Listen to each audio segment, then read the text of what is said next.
everybody, and welcome to Mom Your Own Way. I'm Lily Coco, and I am so excited about today. My guest is Dr. Kate Lund, who's a licensed clinical psychologist, published author, and a keynote speaker. She has struggled with some medical condition when she was a child, but through her parents' beliefs, who instilled the inner resilience and confidence in her, she's been able to accomplish so much, and I'm so eager to talk to her. She's a published author. She was an intern for Bill Clinton. She used to work on the radio.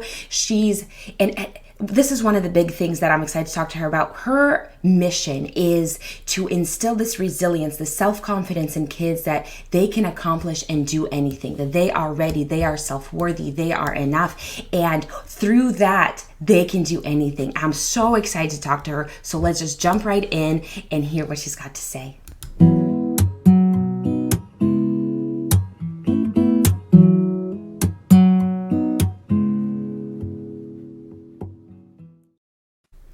Hello, Dr. Lund.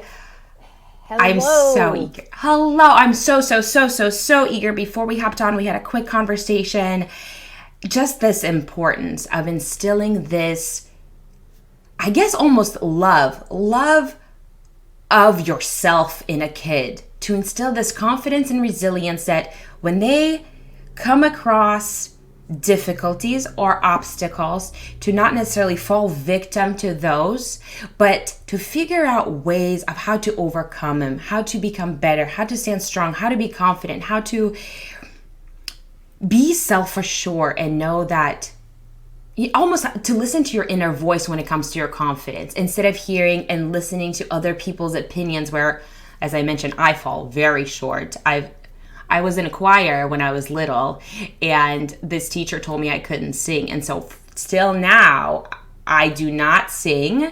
My husband is a great singer. He's really big on YouTube, and he's got his playlists and songs, and he tells me I'm a good singer because he's heard it. But I will still not sing because I hear that comment in my head. And I mean, there's many more examples, but this just kind of came up. And so I'm a big fan of instilling self-confidence in especially my daughter, but kids especially, so then they are not wasting time, let's say, unlearning some of these negative concepts that we pack in our backpacks all day long from other people's opinions. Right. Yes. Such important points. And just not to get us off topic, but I got that same message in second grade. I wanted to be in the choir with all of the other little second grade girls. And guess what? They said, nope, you're not good enough. You can't do it. I hate that. I haven't sung since. I hate that. I had another mom on who, mind you, she's an incredible blogger. Right. She is a published author. She just got a book coming out. Mm-hmm. And she was told she was not a good writer. Ooh. Oh boy.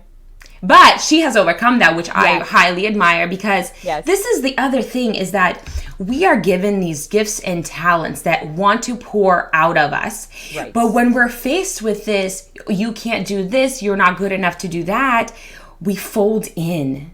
When we don't have that self-confidence to stand against it, and we say, oh my gosh, this person's right. Because usually we hold them at a higher standard. They're an authority of some sort. Therefore, we think, oh, they're right. Oh, they must be right, and I'm not good enough. And then we, especially if it's an early age, we just say, okay, I give up. I'm going to go do something else. I'm not good enough, and I'm going to go do something else.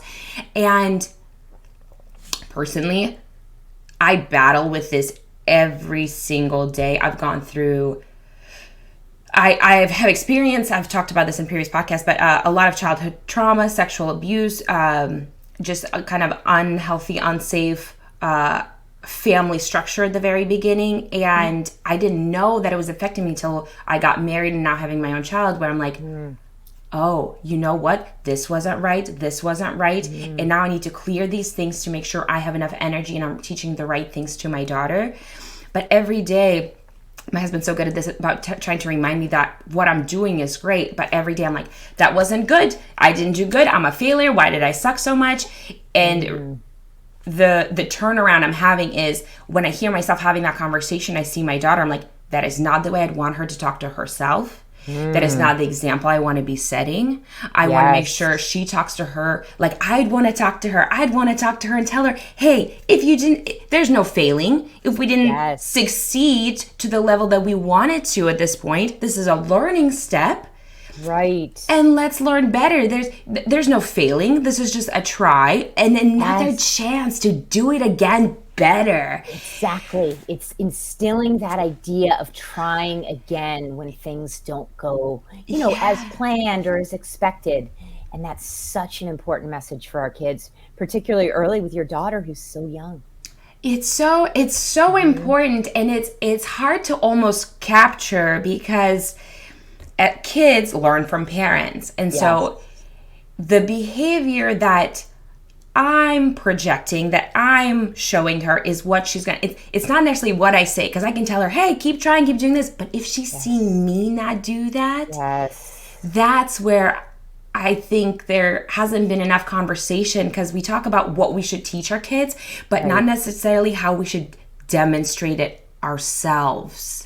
Right. And that is such an important point again, because when kids are very, very young, like your daughter, 18 months-ish, you really do want to be kind of modeling the behaviors, right?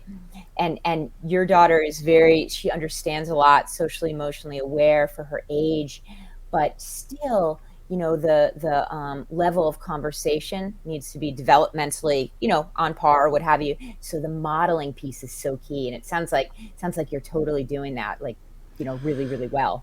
We're trying to, but I think one of the steps is because I'm trying to be aware of what I'm showing her and doing. But it's incredible. They always say kids are like sponges. And I'm seeing that in her. One example I had, I was trying to hurry. I was just trying to hurry. So I was brushing my teeth really fast because I just needed to get the day going. Sure. And then I looked at her and she was brushing her teeth really fast. And I thought, oh my gosh, this one small thing, because I was trying to hurry, is showing her that she needs to do it really roughly and really fast. And I thought, in this one example, I'm showing her that her health almost isn't important. And that's not okay. Right. That's not okay for me to do. And I see it in if there's a water spill, I'll go clean it up. And now I need to clean, but I need to step back a little, because now any drop, any spill, she's like, clean, mom, towel, clean, mom, clean, vacuum, sweep, let's sweep. And she's this little cleaning monster that I have on my hands. And I want to make sure I'm not giving her like the OCD that I have, but it's these really small moments. Yes. And then I just see it. I'm like, oh my gosh, that's what she learned from it. Is she takes this and she develops this as this lesson. Oh, if something drops, if something spills, we clean. Oh, brushing our teeth is really fast. But that's not, I wanted to clean and I wanted to brush her teeth in a good time, but to think of it at a bigger picture, to take myself out and say, I need her to know that her brushing her teeth is important and she should take her time and not be rough with herself. I think that's the big thing there is, we shouldn't be rough with ourselves, whether it's brushing your teeth or the way we talk to ourselves or the way we do things, how much we allow time for ourselves. All of those things are the big important things that are then going to translate. Right, exactly. And one other thing, just like knowing that you're doing the best you can.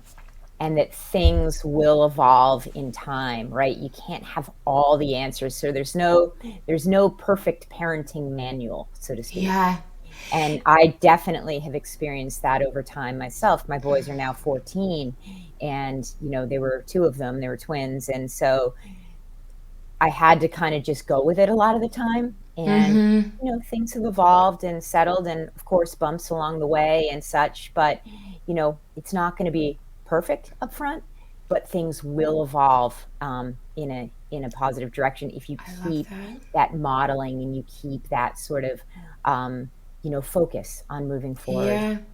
I admire moms with multiple kids. I really admire moms with twins, triplets, quadruplets, because I'm 100% with my baby all the time and I get tired by the end of the day when I finally lay down and she still sleeps with us. So I'm with her 24/7. And when I think, another kid, there's an age difference. So then the other one kind of starts helping out. They get busier with other things. Right. but two of the same age who need you so much constantly. Mhm. I'm in awe of moms who are doing it and are doing it well and are, proud. I love when there's like a pride that comes with motherhood. Right. I love moms who are proud to be moms. They're excited about it. Uh, Yes.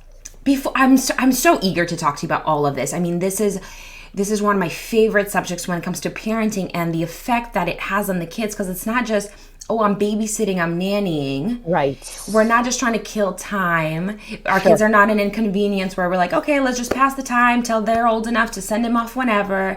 I Right. think there is an honor in being a parent, because you Yes. are you are raising the next scientists, performers, creators, and how will all of that come out and in what way. And I think there's this, it's true honor to help them along, to guide them, to find those values, to find those interests in themselves. Yes. Because if we don't help them, hopefully they'll still get to that point, but it might take them a lot longer to bless us with the gifts that they have, whether it's writing or painting or building or Yes. whatever it is, or being a mom and raising new, like Hmm. there's just so much into it. But if we don't give him that guidance and a clear path, it can be easy to get down on yourself and not allow those gifts to come forward. Right. And so I'm Right. I'm I'm so eager to talk to you. I almost already want to schedule a second podcast if you're interested. But before we get fully into it more, I'd love to hear your story, as far back as you want to go, because I think the way we're raised in our childhood is a Hmm. big part of how we parent, whether it be very similar Right. because we liked how it went, or very Yes. opposite because we think, I didn't like that. I didn't like how that turned out. I'm going to change it. Right. Excellent But point. Excellent but point. tell me all about you. I'm so eager to learn. Yeah, yeah. So right. So, I guess I'll go back to the point when I was 4, perhaps, because that's sort of the catalyst for my interest in the whole resilience concept, and why it's become sort of the core or the cornerstone of my work, so to speak. So when I was 4, I was diagnosed with a medical condition called hydrocephalus, which essentially means that the cerebral spinal fluid isn't circulating as it should. And so, when that happens, and it can happen at any time, it can happen in kids or adults or what have you, you develop really bad headaches, you get very dizzy, nausea.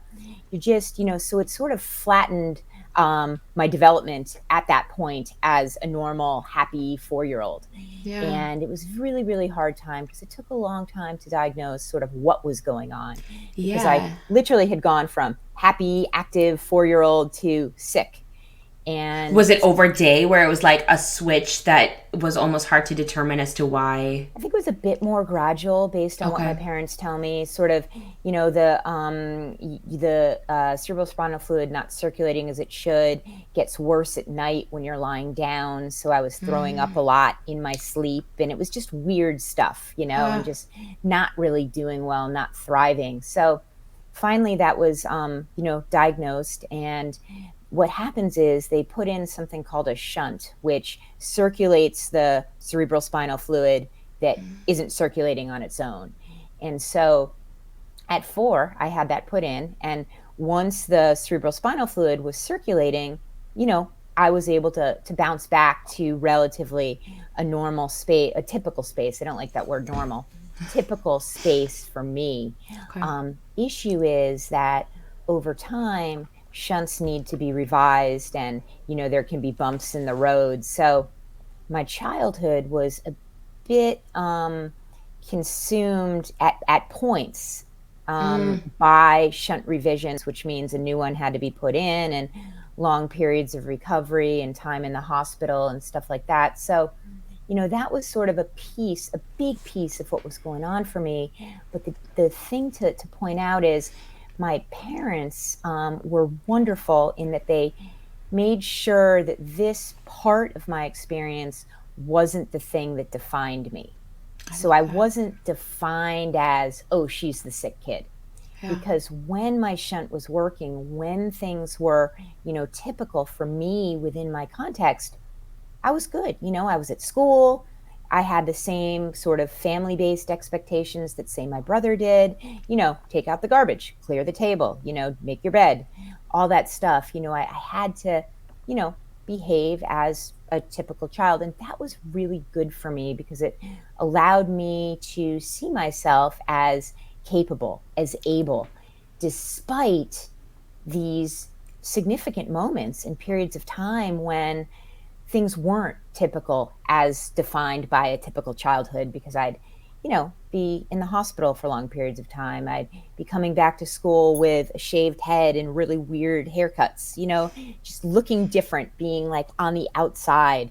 So it was a tough, tough thing, but through it, my parents really helped me to see where my strengths lay, what I was good at. I couldn't do a lot of the typical things that little girls could do, like gymnastics and hanging upside down on the monkey bars and any contact sports, that sort of thing.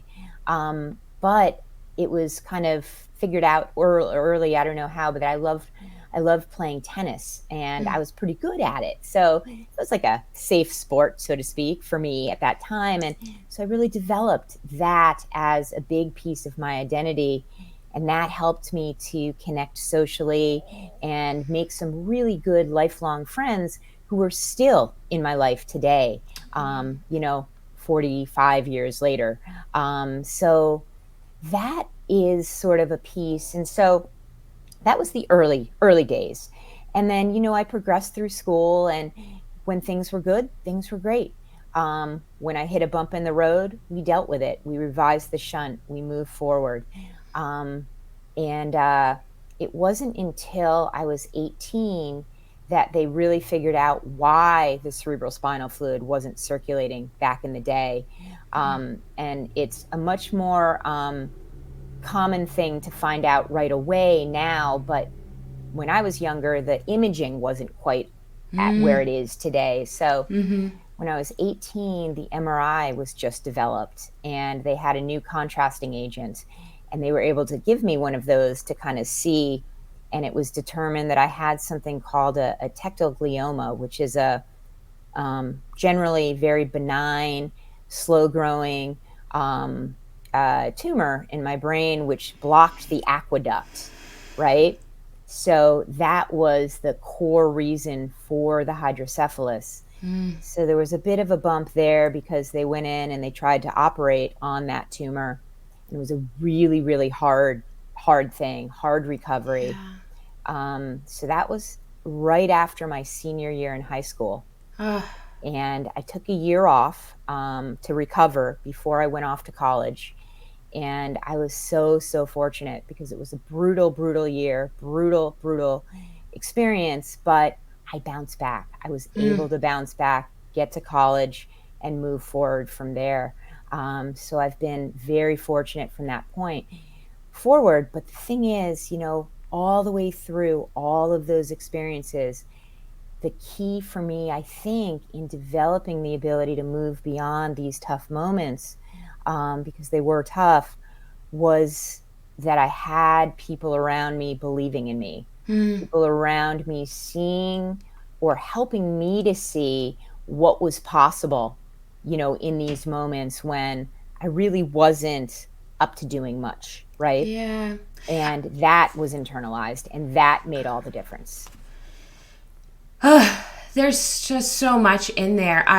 There's something to say. I think there's an importance that we need to remember in ourselves, but also in our kids, about making sure we feel competent as adults, but also as kids, to making sure that as a child, and I think that's what your parents did a really great job of, making sure that you felt competent. They presented you with things that could be a little challenging, right, but instilling in you that you can do it.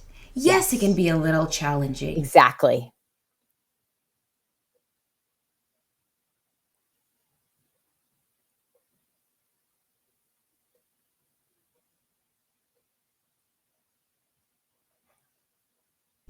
There we go. Sorry if I lost you for a little bit. Oh, yep. There we go. Okay, We're good. all We're better. good. Yeah. So I love that key of instilling competency Yes. I think sometimes we use it as a negative term, almost like, oh, you're incompetent, it kind of gets thrown around. But there's something to say Right. about, as children, if we learn to be challenged in a Yes. positive, supportive way, we take that foundation, and that's something you talked about at the very beginning, that trying. Yes. That when something doesn't necessarily go our way, especially in this case where Right. you're faced with an obstacle that's out of your control. Right.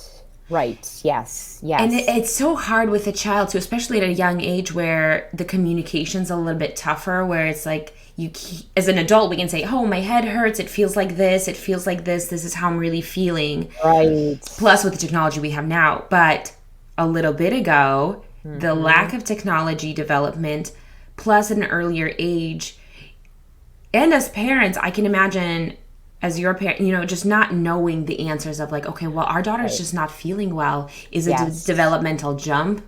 Is it just something in the diet that's not working? Okay, it's Right. repeating. What are we doing wrong? What can we do better?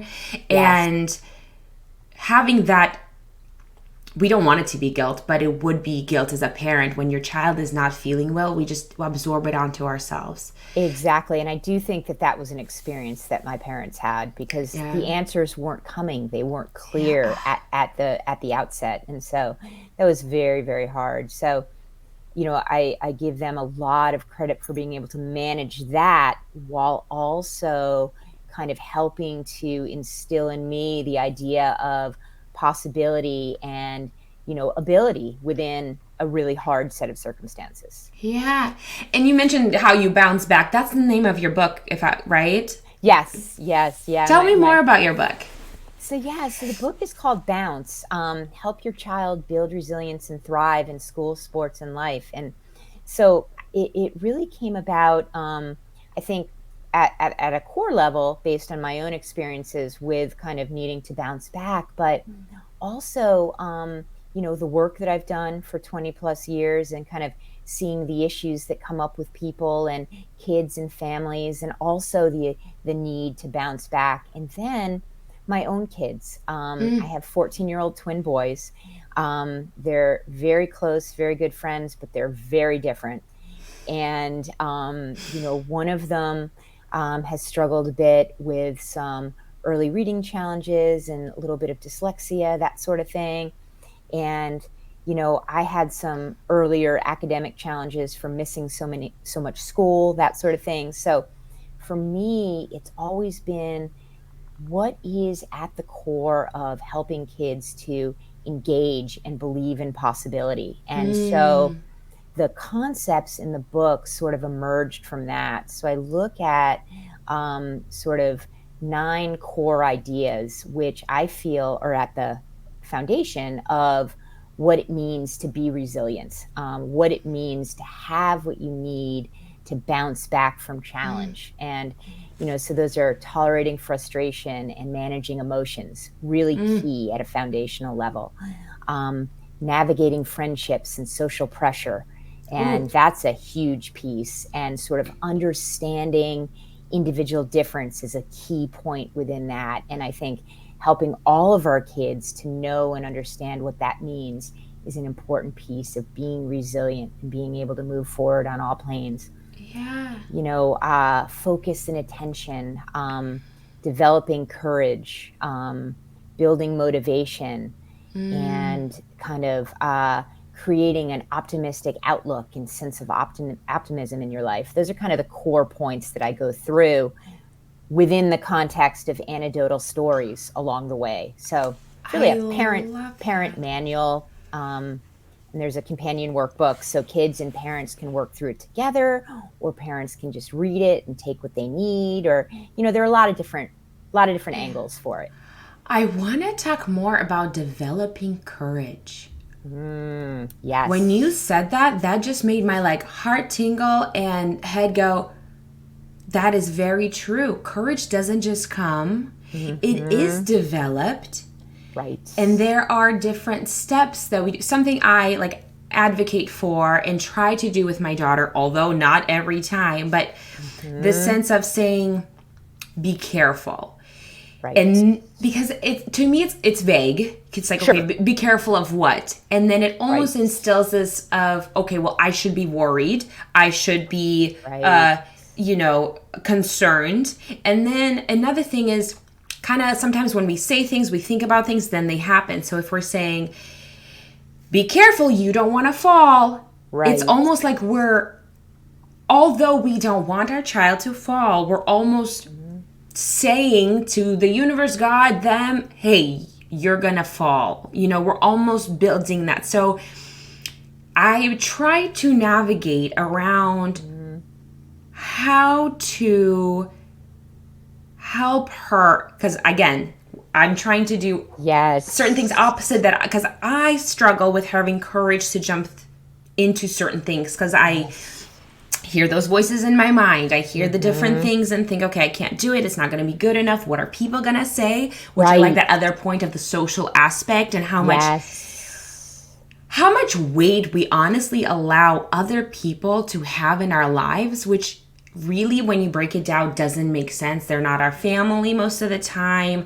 They don't pay our bills. They aren't our, but we let it weigh on us. Yes. And dictate our decisions. Right. And that often affects that courage to go for something, to do something, to say, I'm going to be able to do it. And so when you said developing courage, I'm like, that's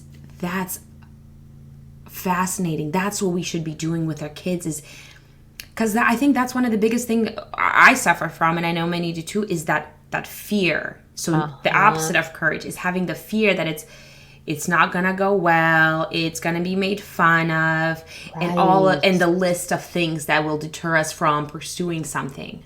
Right. And such good points, right? And all very real, and things that we all grapple with sort of across the lifespan, right? And that's one actually important piece to mention about balance in the book, is that all of the principles outlined there apply to all of us across the lifespan.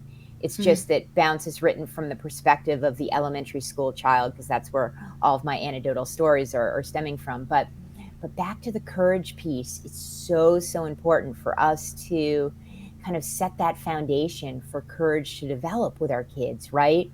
Do that by kind of modeling in our own behavior, by sort of helping kids to, step out of their comfort zone, and encourage them to try when they're feeling a little fearful, a little like, oh, I don't know, that's too scary, mommy. But you kind of encourage them to take that first step forward, push out of their comfort zone, and that will help the process. Also, huge point is helping to kind of build against this fear of failure. Helping them to understand that we're not always going to succeed the first time out of the gate. In fact, we're probably not, and that's okay. That's a universal experience, and to have the courage or the ability to understand that, internalize that, and try again. That's such an important skill to be learning early. So you can look at the sort of the riding the bike situation. I was petrified of riding my two-wheeler at first, probably because of all the stuff, you can't do this, you can't do that, you're going to hurt yourself.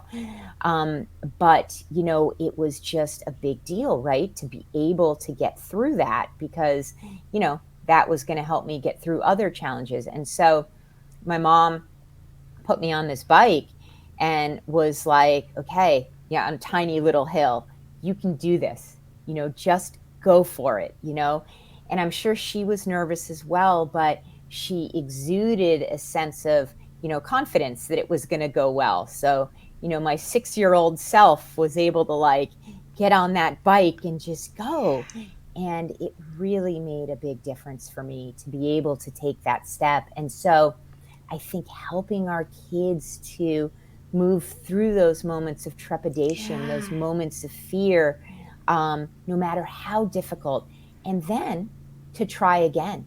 Because there were numerous moments when I fell off the bike, and you got to get on it again, and you got to keep riding. And that can be a metaphor in our lives for so much. Yeah. Something you mentioned that really stuck out. There's so many things. I just want to talk about all of this. So first of all, I still don't know how to ride a bike.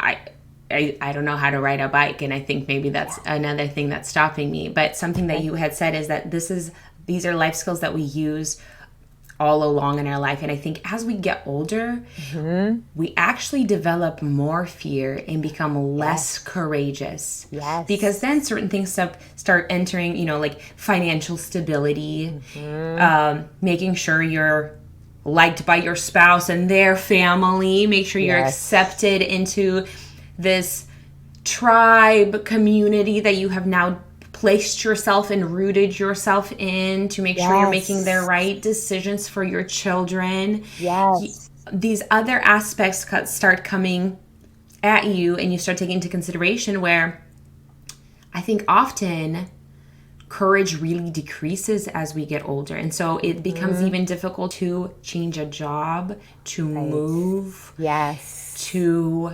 meet new people, like anything that Mm-hmm. would be considered almost easier as a kid.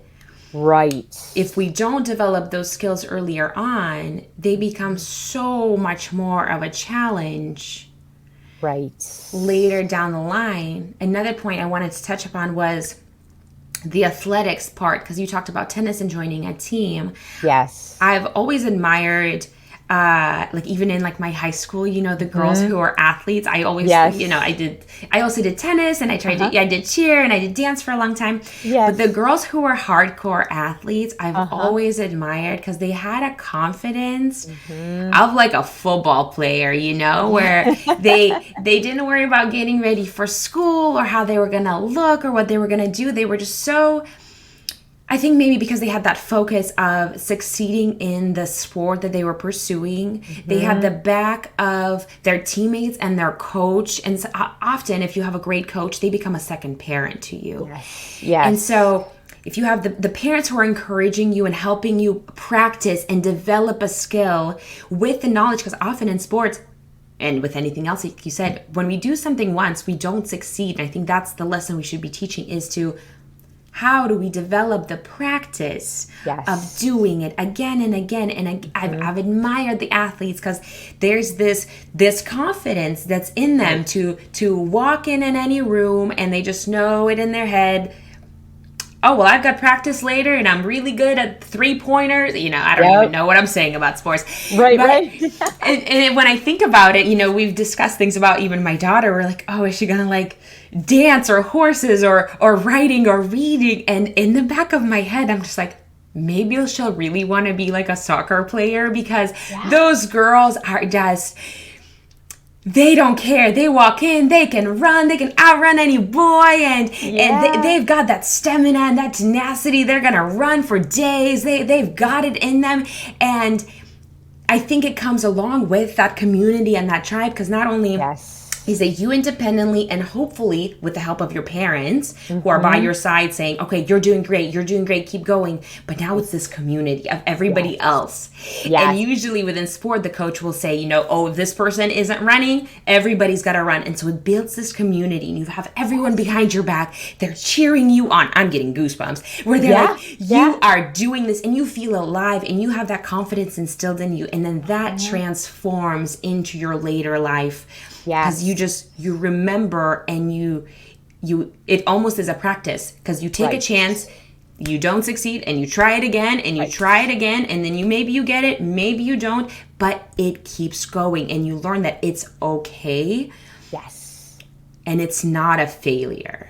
Yes, exactly. Exactly. Such good points. And that whole idea of sort of social support, is so important across domains, particularly, in sports and in developing sort of your foundational sort of feeling of confidence and competence and that whole thing. Yeah. Another important point to make, I think, is that, some kids need exposure sort of to so many things before they find their passion. And that is fine and okay and important too, right?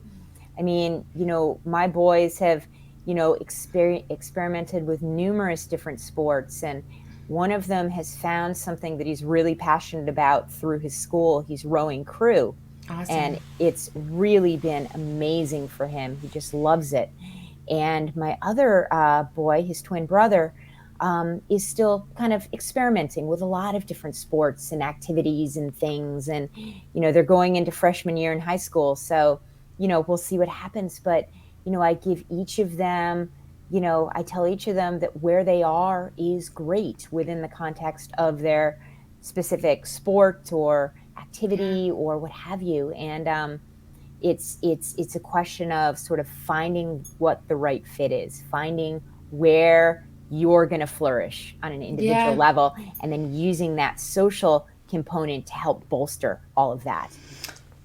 It's so silly. I think I just had a personal revelation of something inner that came out. I wrote this little cute kids book about a T-Rex, and I'm a big fan of promoting strength over weaknesses. And so this T-Rex, he's still little. He's just going to school. He wants to meet new friends, but more so than anything, he wants to be on the basketball team. Oh, sweet. It's really sweet. And unfortunately, his arms are too short, and so he can't make the basket. And so he goes home and he can't figure it out. And then through the encouragement of his mom, who says, you got to try different ways. If you want to keep doing it, you just got to keep going. But you got to try something different. Yes. And he gets angry. He gets angry and he stomps. But through that stomping, he discovers he's got strong legs that can bounce him and he can dunk the ball. Ooh. He goes back and just dunks the ball.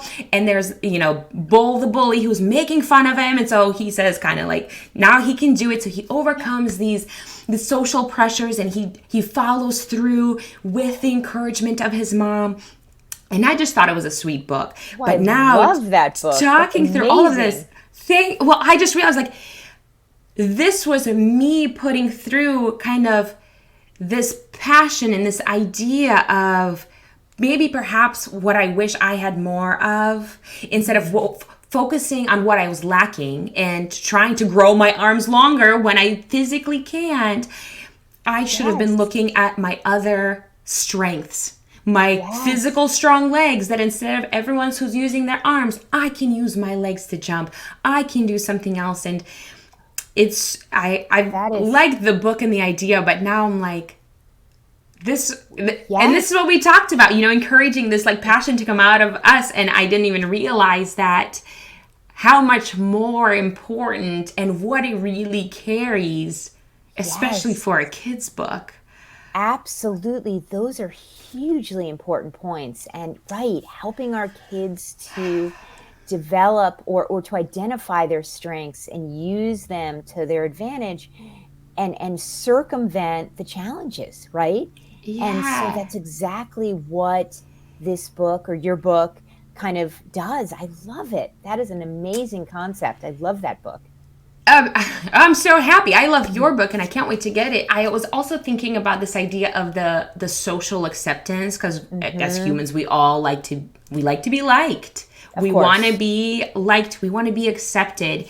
And I think when it comes to being on a team, when you already know that you have this huddle of people who like you and you don't have to prove yourself. Like I've seen it at, with the like athletes at our school. If they didn't want to go do something, they had this ease about saying, oh, I don't want to go and do that. I don't need to go and do this. Where even as an adult now, sometimes when someone's like, you got to come to this birthday party. And I'm like, yeah, I'd love to be there. And inside my head, I'm like, I don't even want to go. I don't want to go. But you want to be liked and you want to say, yes, I'd love to. And I'm working on just being able to say, no, thank you. I've got other things and I don't want, Not always easy, but yes, so important to develop that. Yeah, but it also comes, I was thinking more of like the juvenile years where, if your friend joins a class, you will also join the class, which sometimes may lead, if you didn't know you like biology, now you all of a sudden like biology and it's great. Or you only did it because your friend told you to, but you don't actually like it. And you did it because you didn't have the self-confidence to stand up and say, hey, no, this isn't what I'm interested in. And so it's that double sword of that social circle that we have around us and that effect that they have on us, on their opinions or their persuasion, saying, you should do this or you shouldn't do this. You should join this team. Or if you join track, we'll be able to carpool together. Whatever, reasons come up. But the effect it really has on us and the importance of those who we surround ourselves with and the kind of effect that they're going to have on us.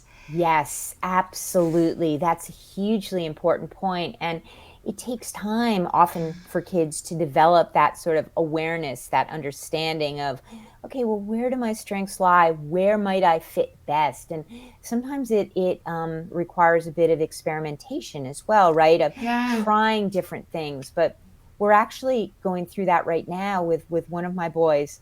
Um, as I mentioned, they're starting ninth grade next year, and they're at different schools, and one Mm. of them is pretty locked in on the crew front, loves it, loves rowing, has found sort of his tribe there.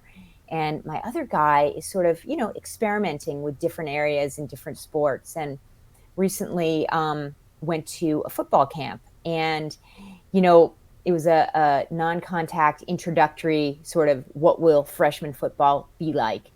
And he loved the camp, but he does have reservations about himself as a football player, right? And, Okay.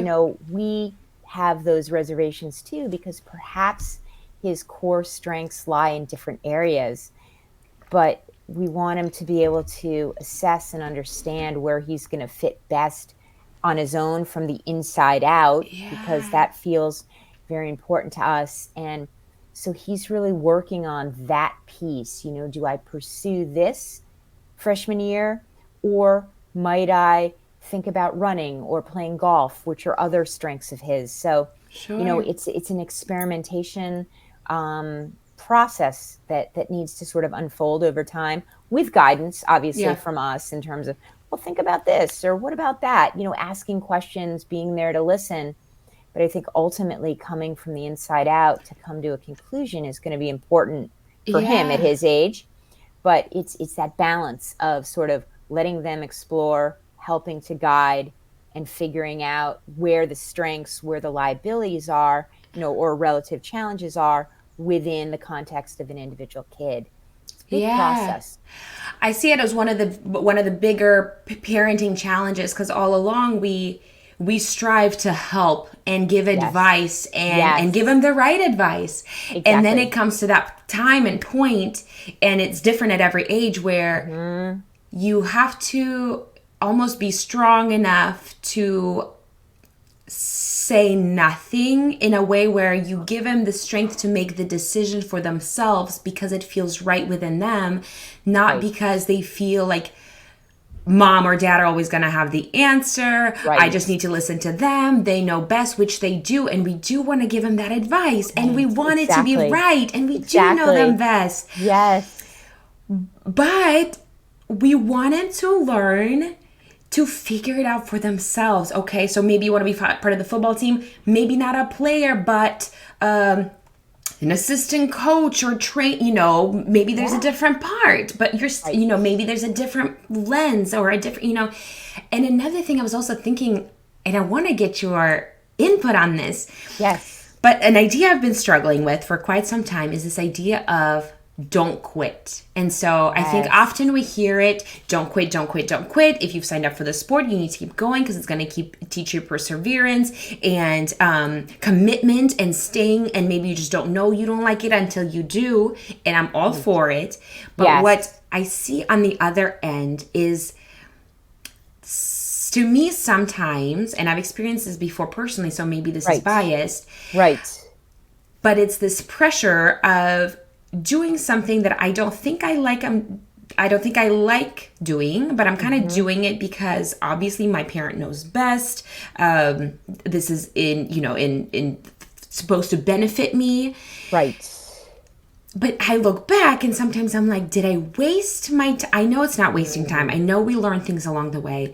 But Right. I'm like one of those kids who loves to experiment too. Yes. There's Yes. so many things to learn. Hmm. You could be a farmer. You could be living in New York doing skyscrapers. You Yeah. could be a leather worker or woodworking, or just doing anything with your hands, or doing something on the computer now and creating this video. There's this Yes. abundance of opportunities and talent and skills, and Mhm.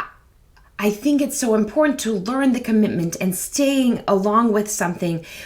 But I struggle where I'm like, is it holding some people back where we're just like, we have to tell them don't quit, don't quit, but maybe it is the right time to quit because the child, or as an adult, we already hear it in our heart, this isn't for me. Right. I learned what I needed to take away from this, Yes. but I need to pivot now. Yes. Uh-huh. So where, Huge. yeah, it's like I'm learning it. And how do Right. I teach this to my daughter to, okay, when we start something, we finish it. Third part of this is with the food. I often see this with parents forcing their kids to eat, and that's something that was done to me as a child. And so I'm very much against that, where I think we should listen to our bodies and have Yes. 47 healthy snacks a day instead of Yes. trying to abide the schedule and making you eat or making you drink and then not drink before bed and then you're hydrated. Like Yes. it's so similarly people say, if you started eating this, you have to finish it. Where I'm more like, if you're still interested, let's put it in the fridge and finish it later. Um, Yes. but Having if that flexibility, I think, is really vital, really important. Yes. Yeah. But I struggle where I guess that's the parenting is how do you figure out what's going to be best? But I'd love to hear your input on this don't quit commitment versus try everything. Right. Well, it's variable. Sort of it really depends. And I think there is some value in, for young kids who want to sign up for soccer, for example, and it's a 12-week course, to follow that through. I think there's some value in that. But for things when they're a bit older and maybe they're taking a risk and they're not sure going in, and that's clear, there's that awareness, well, maybe I want to try this, but perhaps it's not going to be right for me for this, and this reason. If there's that awareness and that ability to kind of talk through on that level, I think it's perfectly okay to pivot. I like to look at it as a pivot, not quitting, and, opening time and space up for other opportunities if it feels, through a level of awareness, through discussion with your parent or whatever a coach is, that a pivot makes sense. I think Yeah. that's totally fine because it does open up other opportunities, right? And Yeah. opens up opportunity to foster strengths in a way that's only going to be helpful moving forward. And I think that principle really does apply to all of us across the lifespan, you Yeah. know? And you hear it in those stories of like, there's this country musician, Sam Hunt, who used to be a big football player, and that was Mhm. going to be his career. That was going to what he was going to do. He got signed, he Right. got going, and then he Yeah. hurt his leg. Oof. Yeah. So then you're like, oh, this thing happened. Now I can't do it. But because it happened, he became this insanely amazing musician. Yes. This is due to a physical thing that happened. But Hmm. sometimes or you see it in like movies where it's like, oh, I gotta work at my dad's car shop because that's what he did and that's what I gotta do too. But inside of me, I want to be whatever it is. Yeah, of And course. I think something you touched upon, I guess maybe the key is that communication. Because when Yes. that awareness arises where we are considering that maybe this option isn't the right thing for us, Hmm. I think that's when it is our job as the parent to help them navigate through those feelings and figure out, is this a fear, almost a fear of succeeding, a fear of Exactly. not doing good, a fear that you're not going to be good enough, but something you actually want to do and your fear's there. And Exactly. so how do we develop that courage? Uh-huh. Or is this your intuition, your inner guide, God, self-awareness, Yes. speaking, saying, this isn't the right path, and figuring out which part of that inside of you is actually speaking and Right. which path to then take. Right. Precisely. That's a huge point. And developmentally, a child needs to be a bit older to enter into that level of sort of discussion and understanding. And That's what, decision and making. decision making, exactly. And that's why earlier on, when they're 4 or 5, important to kind of follow through that 12-week soccer deal. And if they really hated it, don't sign up next year, that kind of Yeah. a thing. But the process of kind of quitting versus pivoting versus changing gears, shifting gears, becomes more of a complex process as kids get older. And I Yeah. think it's really important for us as parents to enter into that process of discovery with our kids. Like, Mm, well, why do you want to shift gears? Is it fear? Are you afraid of something? Afraid? Or is there this real true sense that this isn't the right direction for me? yeah. And what are the reasons for that? And to really be able to explore those questions with our kids is super important. Yeah, I was also thinking definitely depend on the family structure and ability also, because often finances come into play where it's like, Right. hey, we just Yes. paid for this camp, we just don't have it in our finances to now do dance class and dance school on Right. top of your brothers or sisters doing something, Yep. else. Something I've been very determined about. She's only 18 months, but something we do regularly, like kids activities where she's working on her motor skills, decision Yes. making, naming things color, as well as Yes. crafts to kind of get her imagination going. So it's not just a cardboard tube. Now it's Sure. binoculars. Now it's, something else. And Yes. trying to develop and see her interests for free Yes. at home. So Yeah. does she like the ball moving? Does she like to draw? Because we do a lot of painting, a lot of drawing. So is Love it it. creating here? Is it reading and understanding? Is it play? Is it doing something with her hands? Is it being active outside? Is it being in the water? And trying to almost not close her in, but to introduce her to as many possible things out there to see if anything kind of catches. Yes. Because I Yes. think maybe sometimes, at least for me, I was introduced to this one thing. And so, of course, I'm going to go for it because it's the new exciting thing. Yeah. But because you don't know what else is out there, as soon as you see another thing and somebody else really enjoying it, especially as a Right. kid, you're like, I got to go do that too because that Yes. looks fun. And Uh-huh. that's when it's like a commitment break. It's like, okay, well, you're not necessarily done with this. You're just a little more excited because someone else is doing it. And again, that social aspect comes into play where Yes.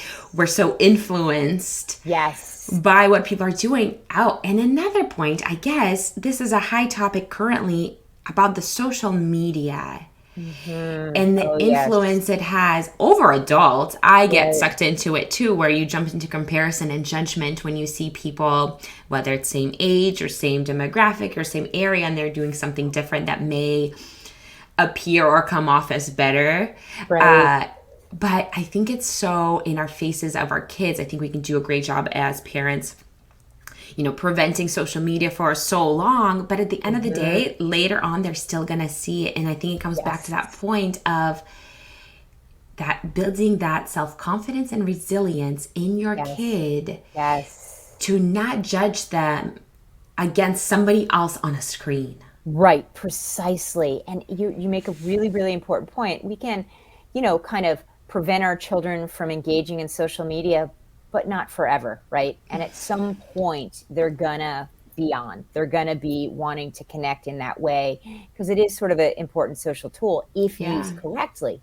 But you over time, our goal as parents is to help them develop sort of the internal locus of control to sort of modulate their behavior within the context of social media and using it for positive Yeah. purposes as opposed to, and also to kind of really from the very beginning, and it sounds like you're really doing a great job with your daughter on this, appreciating their own unique individual context because we all have our own unique individual context, and to really Yeah. appreciate what that is in ourselves is so important. And it's a message to sort of lay that foundation from the very beginning so that when they get to the point where they're, engaging in social media, they're not going to be automatically, oh my goodness, my friend is, got this going on and it's so much better than me. And I'm going to sink into a dark space because I'm upset about it. We really Yeah. want to help strike that balance, set the foundation for that not happening earlier, as early as possible. Easier said than done. And they're going to be Sure. bumps. That's why communication around social media with our kids is so important. Yeah. Hey, what's going on Snapchat? What's Discord? What's happening on Discord? Yeah. That kind of thing, communication and knowing what's going on. But again, allowing them to engage when they're prepared is going to be important because, they're going to engage anyway, and you want to Yeah. make sure they have the foundation to do it safely. Yeah. I love that idea of, instead of seeing what others have and comparing it to that, it's looking within, saying, what do I have to offer, Exactly. and what are my Strengths and strength and gifts and yes, all of that stuff. absolutely. Yes. Something I don't like as a parent, and this is, just personal, but I saw an example of it at the store literally the other day. And so I was walking with my daughter, and she was just having a good time. We're hanging out, and this dad had a toddler in the cart, and the toddler wasn't very happy. And so he used my daughter as an example and said, see, she's not crying. And I hated that. Right. Because I think it starts right there. If we as parents are comparing our kids to other kids, I know it's to teach this good behavior, but the crying or whatever the situation is going on isn't relatable to my daughter, what we're doing. This is a conversation that they need to look within. Right. Is the kid just bored? Let's figure out a fun activity. Let's find all blue shirts. Let's find red shirts. Let's see how fast we can run down the aisle. Yes. Is it because they're hungry, they need to pee, they're uncomfortable? Let's switch things up. Of course, there are things that are out of control. If the kid wants to leave and you still need to stay in the store, totally understandable. Sure. But to put them in a place where they're compared to, in a negative way, to another child. To me, if this was told to me and say, hey, you're not doing it as they're doing, I would want to fold in and say, oh my gosh, I am not as good as that kid who's not crying, which then in turn would also say to me, I shouldn't express my feelings because that's what, as a child, they're not quite fully equipped to fully express themselves. So it comes out either as a whine, as a tantrum, as something else. Yes. Usually as a need for attention or some sort of resolution. And when it comes to comparing it to another kid, especially, and I don't know if this is true, but I wouldn't do it for boys because there's this cultural thing of like, boys don't cry. And then I hear a lot of moms' wives who are like, oh, my husband won't share their feelings. So I'm like, well, they probably were told to go in a timeout corner, not talk to anyone, figure out their feelings on their own, even though they don't know how to figure out their feelings on their own. Right. And are compared to someone else. So of course it would force you to shut down. I think it's more common to see in boys because it's this whole like, you need to be, right, that culture of masculinity type of deal. Yeah. But I think it applies to anybody. And I try to often put myself in that place. Like if somebody told me, okay, well, you're not doing as this other person. I'm just trying my best, like I was just telling you how I'm feeling, and now you're telling me I'm feeling wrong. Right. And this is like, it's this invalidation of feeling, which we rely on so much and we trust, although our feelings aren't necessarily real and it's what's true's going on, they're often affected by something else. Right. But instead of diving into and figuring out, okay, so why are you unhappy, and getting to the root of it to actually solve the problem, to excuse it on someone else's behavior and compare it, I just... I got so sad. I was like, no, don't compare it to us. Like, we just got into the store. Of course she's not crying. Like, we're going to be in and out because we don't put ourselves into situations that will cause conflict for that reason. Yes. But it's... something that like is a pet peeve of mine when I see that, because then we're talking about comparison. We always want to be like, don't compare, don't judge yourself against other kids, but we're almost suggesting it to our kids when we're saying, well, you're not like that kid's not crying, you need to stop crying, or that kid didn't get a toy, so you're not going to get a toy, and using other situations, other kids, other families, which isn't appropriate because other families are all going to be different, other instances are going to be different. I struggle in that area where it... Exactly. And that's true, right? Everybody is, all families are different, right? And we all have our own unique contexts, which really important to instill in our kids the ability to appreciate what their context is. Yeah. And how that then will play out moving into the rest of, their lives, so to speak.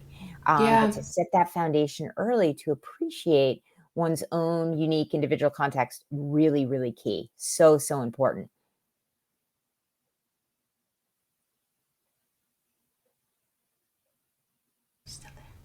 Sorry, I lost you for 1 second. Yep, there we go. We're there. Yeah, you're back. Yeah, we're back. We were talking about the gratitude of the situation and being able to appreciate where you individual context. Yes. Yeah, absolutely. Something an example I've seen is when it comes to social media, you see like a perfect picture of a mom and her babies on the beach and you think they have this beautiful life, but then if you actually saw the video of what happens, like they go lay out this blanket, take a picture and get out, versus the family that didn't get that perfect picture, but they're on the beach, they are splashing, they are muddy, they are just enjoying themselves, but you never get that moment captured. And we shouldn't be judging ourselves by what was captured and posted versus what was not.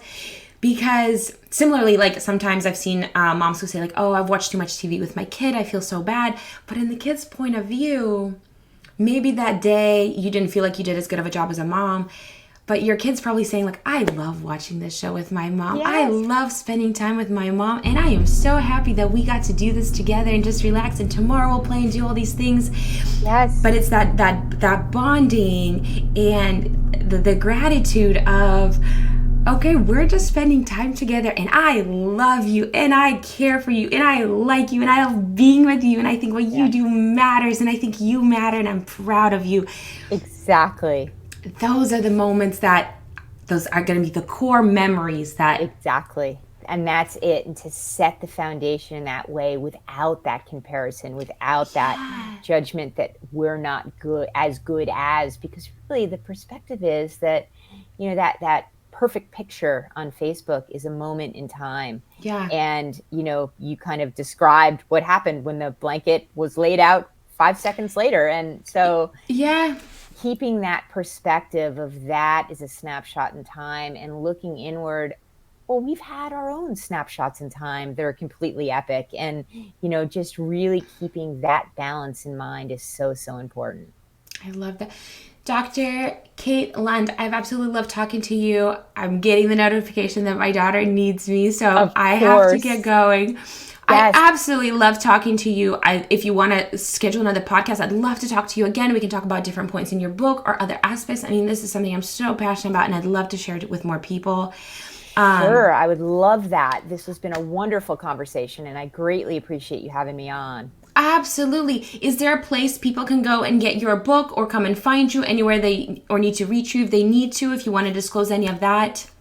Sure. My book is available on Amazon. There's a companion course on a platform called Lund. Folks, if they want to, contact me directly, can always shoot me an email because I'm still working on my website. Okay. My email is drkate@drkatelund.com. So that's always an option. Perfect. And I'll include that in the description. So anyone who wants to get a hold of you or talk to you further about it or maybe do more podcasts or anything like that, they can get a hold of you. What a beautiful conversation. I mean, I'm just like, sometimes you have those moments of like clarity and inspiration and like almost like weight off your shoulders, kind of feeling that I'm doing okay. I think maybe I'm doing all right. That's how I feel. I'm so thankful for this conversation because I think these are the points that if we can share with more parents, yes, it'll help them, and in turn will also help kids, and we can help raise this amazing, confident new generation of kids who are inspired and ready to create in whatever form that looks like, whether it's athletics or writing or performing or drawing, whatever it might be, but having that self-confidence and resilience that you talk about. And I'm going to get your book because I'm so eager to read it. I want to dive deeper into it and do the little worksheet with it as well. Wonderful. Well, I so appreciate it, Lily, and thank you so much for having me on. And absolutely. Look forward to coming back at some point. I would love to have you on. All right. Thank you so much. I hope you have a great rest of your weekend. Excellent. You too. Okay. Thank you. Care. I will. Bye. Bye. All right. Thank you, everyone. And that was it. And I'll see you next time. Bye.